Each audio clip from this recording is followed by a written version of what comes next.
में दिल्ली सरकार, अरविंद केजरीवाल जी की सरकार अभी भी 24 घंटे बिजली दे रही है। कहीं पर भी लोड शेडिंग नहीं है, कहीं पर भी ब्लैकआउट्स नहीं हैं। जिस तरह दिल्ली की पावर सप्लाई पिछले 9 साल से चलती आई है, इतनी गर्मी में भी उसी परफेक्शन के साथ दिल्ली की पावर सप्लाई चल रही है। मैं आप सबको याद कराना चाहूँगी 2014 की गर्मियाँ। 2014 की गर्मियों में भी दिल्ली ने एक हीट वेव को देखा था। 2014 में पीक डिमांड 5,925 मेगावाट तक गई थी, लेकिन इतनी ही पावर सप्लाई इंश्योर कराने में दिल्ली में बहुत लंबे लंबे ब्लैकआउट हुए थे। 6-6, 8-8 घंटे तक बिजली गई थी।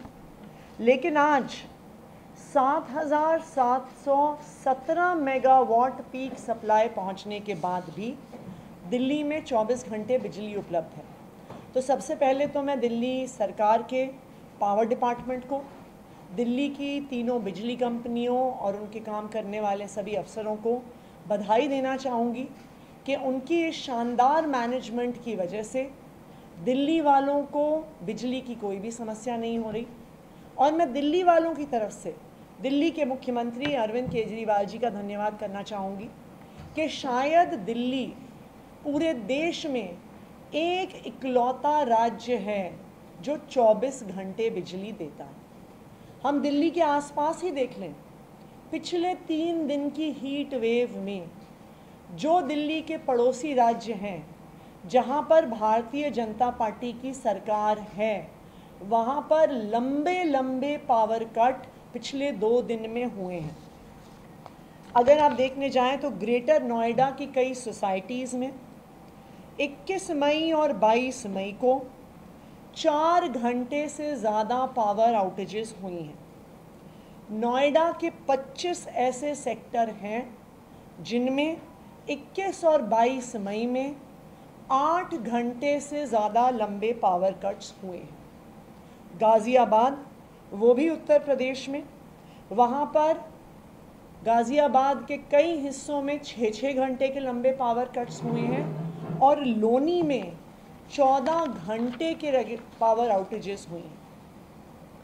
दूसरी तरफ अगर हम हरियाणा में देखने जाएं, जहाँ पर भी भारतीय जनता पार्टी की सरकार है, तो गुड़गांव में पिछले 3 दिन में रिपीटेडली दिन में 10 बार से ज़्यादा पावर कट्स हुए हैं। कुछ ऐसी सोसाइटीज़ हैं जिसमें सुबह से लेकर रात तक 13 बार पावर कट हुए, क्योंकि हरियाणा सरकार पावर सप्लाई नहीं मेंटेन कर पाई। हम ये लिस्ट देखने जाएंगे, चाहे मध्य प्रदेश में भोपाल हो, चाहे उज्जैन हो, चाहे राजस्थान हो, जहाँ जहाँ पर भी भारतीय जनता पार्टी की सरकार है, वहाँ पर लंबे पावर कट्स इस हीट वेव में देखने को मिले। और यही कारण है भारतीय जनता पार्टी को और प्रधानमंत्री नरेंद्र मोदी जी को अरविंद केजरीवाल जी से परेशानी ही इसलिए है क्योंकि जहाँ एक तरफ मोदी जी वादे करते हैं, अपना एक भी वादा पूरा नहीं कर पाते। आज बीजेपी रूल्ड स्टेट्स में भयंकर पावर कट्स हो रहे हैं और वहीं दूसरी ओर अरविंद केजरीवाल जी हैं जो अपना हर वादा पूरा करते हैं।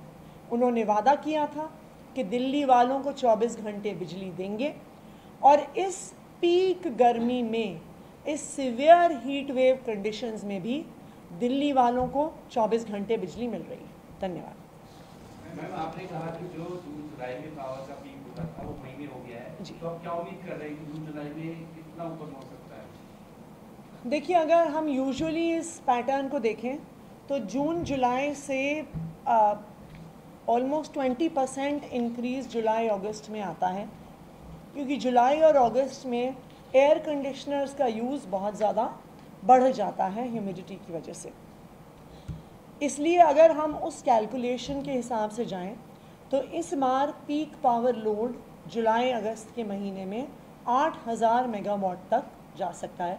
लेकिन मैं आपको ये भी बताना चाहूँगी कि दिल्ली सरकार और दिल्ली की तीनों बिजली कंपनियां 8000 मेगावाट की पीक सप्लाई के लिए भी तैयार हैं।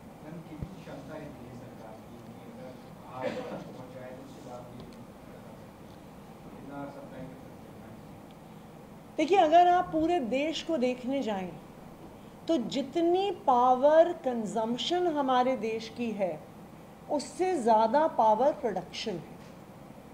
सो जो पावर कट्स होते हैं, जो पावर आउटेजेस होती हैं, वो पावर शॉर्टेज की वजह से नहीं है, वो मिसमैनेजमेंट की वजह से। तो दिल्ली में भी 8000 मेगावाट तक भी अगर पावर कंजम्पशन पहुंचता है तो दिल्ली सरकार पावर सप्लाई करेगी।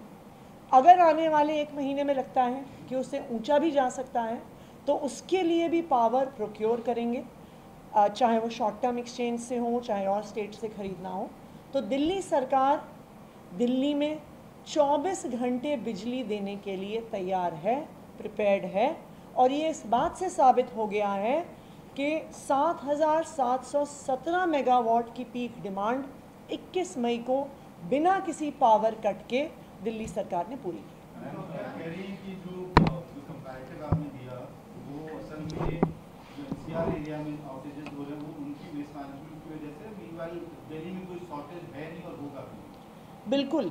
देखिए, आप हर गवर्नेंस के सेक्टर को देखने जाइए, चाहे वो बिजली हो, चाहे वो दिल्ली के सरकारी स्कूल हो, चाहे वो हॉस्पिटल्स हो, हम क्लियरली एक डिफरेंस देख सकते हैं दिल्ली में और दिल्ली के नेबरिंग बीजेपी रूल्ड स्टेट्स में।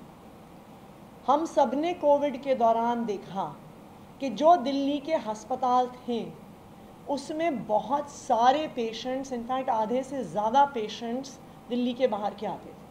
क्यों आते थे? क्योंकि चाहे उत्तर प्रदेश हो, चाहे हरियाणा हो, कहीं पर भी proper medical arrangements, medical facilities available नहीं थी।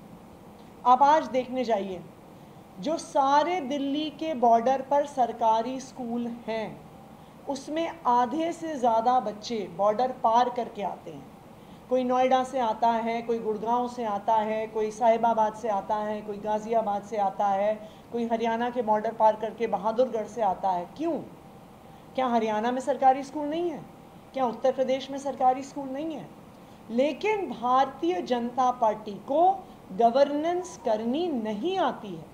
उन्हें स्कूल चलाने नहीं आते हैं, उन्हें अस्पताल चलाने नहीं आते हैं, उन्हें मोहल्ला क्लिनिक चलानी नहीं आती है, उन्हें दवाइयाँ देनी नहीं आती हैं, उन्हें 24 घंटे बिजली देनी नहीं आती है। उन्हें एक ही चीज़ आती है, झूठे वादे करना, फिर बाद में उन्हें जुमले घोषित करना और चुनाव के समय आके बड़ी बड़ी बातें करना, चुनाव के समय आके देश का माहौल ख़राब करना और फिर जनता से वोट मांगना। लेकिन आज देश की जनता ने देख लिया है कि पिछले 10 सालों में भारतीय जनता पार्टी की सरकार ने देश का बेड़ा गर्क कर दिया है। चाहे महंगाई हो, चाहे बेरोज़गारी हो, चाहे बिजली की समस्या हो, चाहे स्कूल हो, चाहे अस्पताल हो। और इसी कारण से 4 जून को इंडिया गठबंधन की सरकार आने वाली है और भाजपा की सरकार जाने वाली है।